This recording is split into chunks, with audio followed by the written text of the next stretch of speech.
Would you raise your hand, please? Do you solemnly swear the testimony you're about to give in the matter now pending shall be the truth, the whole truth, and nothing but the truth? Yes, ma'am.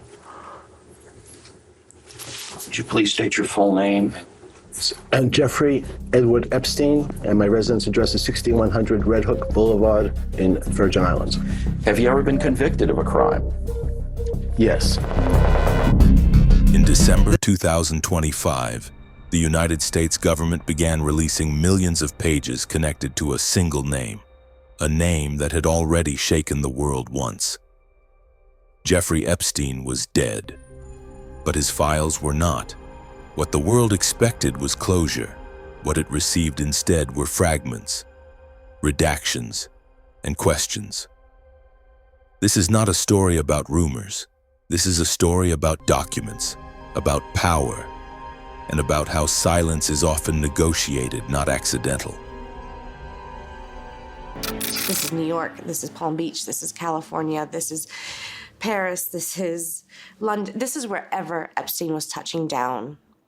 He needed to have girls on constant call. In every single state or every place that he goes to, he's already got people lined up and makers making that happen.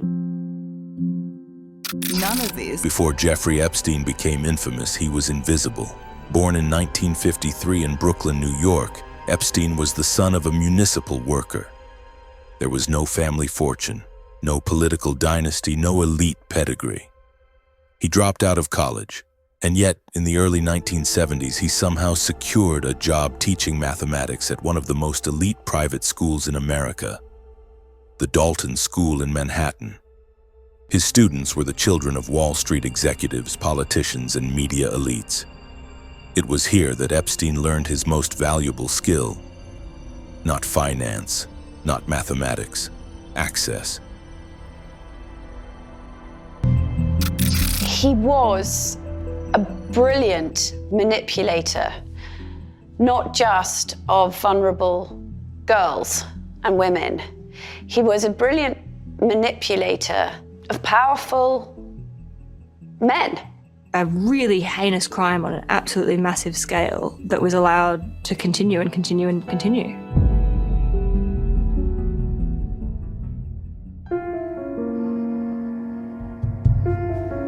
On my own island, I can think the thoughts I want to think. I can do the work I want to do. I can free to explore as I see fit. In 1976, without a college degree, Epstein joined Bear Stearns, one of Wall Street's most powerful investment banks. Within 4 years, he was advising ultra-wealthy clients. Colleagues would later admit they never fully understood what Epstein actually did. There were no famous trades, no public hedge fund, no transparent financial track record. And yet Epstein became rich. By the early 1990s, he left Bear Stearns and rebranded himself as a private financier to billionaires. His clients were secret, his transactions opaque. To this day, no regulator or court has fully explained how Epstein made his fortune. By the early 2000s, Epstein's lifestyle had become extraordinary. A Manhattan mansion larger than many museums, a private Caribbean island, multiple private jets, residences across continents. This was not quiet wealth, it was power-signaling wealth, and with it came something darker.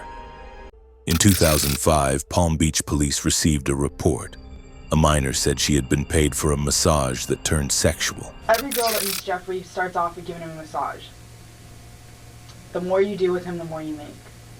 Basically, if you take off your clothes, you're gonna make more. If you let him do things to you, you're gonna make more. Like do things, you mean touch you? Yeah, touch you in inappropriate. Detectives soon identified dozens of similar victims, many of them underage. The pattern was consistent. Girls were recruited, transported, and paid. By 2006, Epstein was charged with soliciting minors and sexual abuse. The evidence included victim testimony, phone records, and witness statements.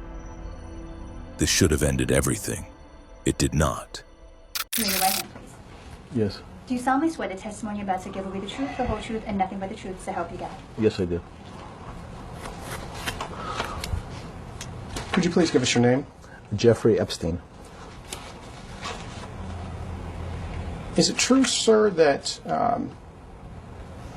you have what's been described as an egg-shaped penis? Form, vague, indefinite, and I'm going to give you the first warning, Mr. Cuban, that these types of questions are not only argumentative, but directed in a manner to embarrass Mr. Epstein. If you continue with this type of question, I will adjourn the deposition immediately. Sir, according to the police department's probable cause affidavit, one witness described your penis as oval-shaped and claimed when erect it was thick towards the bottom but was thin and small towards the head portion, and called it egg-shaped. Those are not my words, I apologize. But as Mr.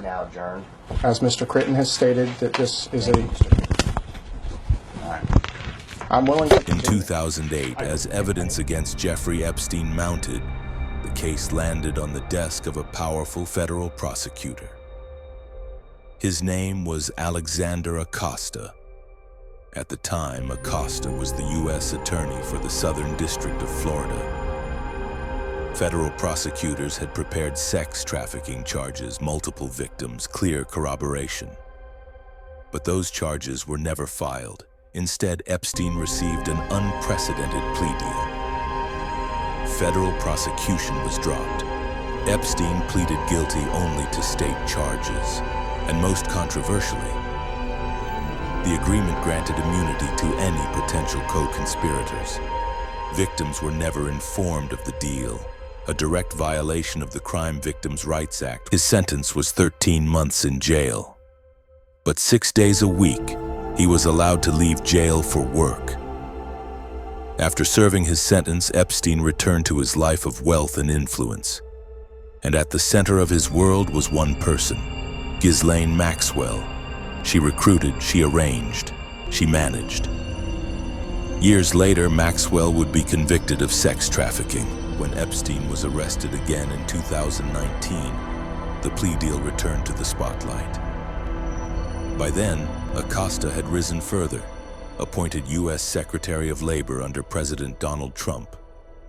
When questioned, Acosta claimed he had been told Epstein belonged to intelligence and that he was instructed to back off. No evidence of such intelligence ties was ever produced. Under mounting pressure, Acosta resigned. The deal remains one of the most controversial prosecutorial decisions in modern American legal history. Not because Epstein escaped justice once, but because the system allowed it. Epstein never stood trial, which meant the full network was never tested in court. At the heart of Epstein's operations was a private Caribbean island, Little St. James, designed for isolation. Later released government photographs revealed surveillance cameras, locked rooms, and tightly controlled spaces. Girls were flown in. Powerful guests were flown out. Records were minimal. By the time Epstein was arrested again in 2019 on federal sex trafficking charges, the case had become global. He was denied bail, placed in a high-security federal jail. Then on August 10, 2019, Epstein was found dead in his cell. He had been on suicide watch. Then he wasn't.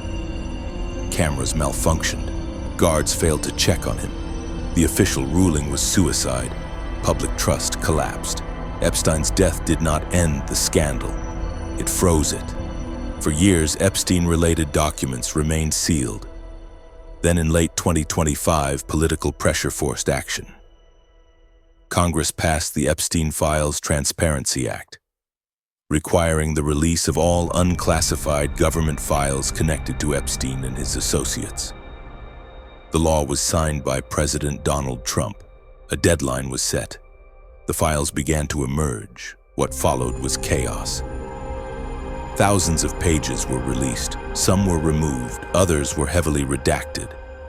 At least 15 files temporarily disappeared from the official government portal, including one featuring President Trump, before being restored after public backlash.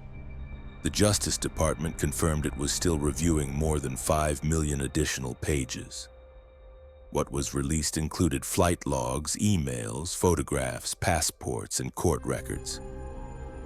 One document showed Epstein possessed a fake Austrian passport.